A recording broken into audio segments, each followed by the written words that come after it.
in a small, isolated village named Willow Creek. Nestled between dense woods and misty hills, whispers of witchcraft hung in the air like an unshakable fog. The villagers told tales of a woman named Eliza, who lived on the outskirts of town. She was rumored to have once been beautiful, but time and grief had twisted her into a shadow of her former self. Her husband had disappeared under mysterious circumstances, and ever since, the village regarded her with suspicion and fear. One autumn evening, a group of teenagers, drawn by a mix of curiosity and bravado, decided to investigate Eliza's home. They gathered at the edge of the woods, flashlights flickering in the encroaching darkness. The air was thick with tension as they shared tales of her dark magic, her alleged ability to summon spirits, and her sinister black cat that roamed the woods like a guardian. As they approached her dilapidated cabin, the moon cast eerie shadows on the warped wooden structure. They creaked the door open, and a chill swept through the air, wrapping around them like a shroud. Inside, the cabin was filled with dusty shelves lined with jars containing strange herbs and animal bones. An oppressive silence enveloped the room, broken only by the creaking of the floorboards beneath their feet. Suddenly, one of the boys, Jason, found an old, tattered book on a rickety table. "Look at this," he exclaimed, flipping through the pages filled with bizarre symbols and incantations. The others crowded around, and one dared him to read an incantation aloud. Caught up in the moment and eager to impress, Jason began to chant the words. As he spoke, a cold wind rushed through the cabin, extinguishing their flashlights.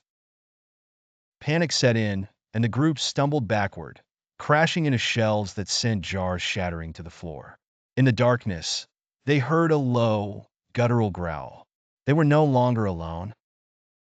The shadows in the corners of the room seemed to deepen, coiling and twisting into figures. In the dim light of the moon that streamed through the cracked windows, they saw a figure standing in the doorway, Eliza. Her hair was wild and tangled. Her eyes glinted with an otherworldly light. The room felt charged with energy, a pulse of something ancient and terrifying. "What have you done?" she hissed, her voice like dry leaves scraping against stone. The teens froze, hearts pounding. Eliza stepped closer, her presence suffocating. "You dare to disturb my sanctuary?" Jason stammered an apology, but Eliza's gaze was unyielding. "You think it is a game? The spirits do not take kindly to intruders." As she spoke, the air grew thick with an overwhelming sense of dread. The walls of the cabin seemed to close in, and whispers filled their ears, disembodied voices murmuring in a language they didn't understand. Shadows danced around them, weaving in and out of sight, creating the illusion that the very cabin was alive. Eliza raised her hand, and the shadows surged forward. The teens screamed, scrambling toward the door.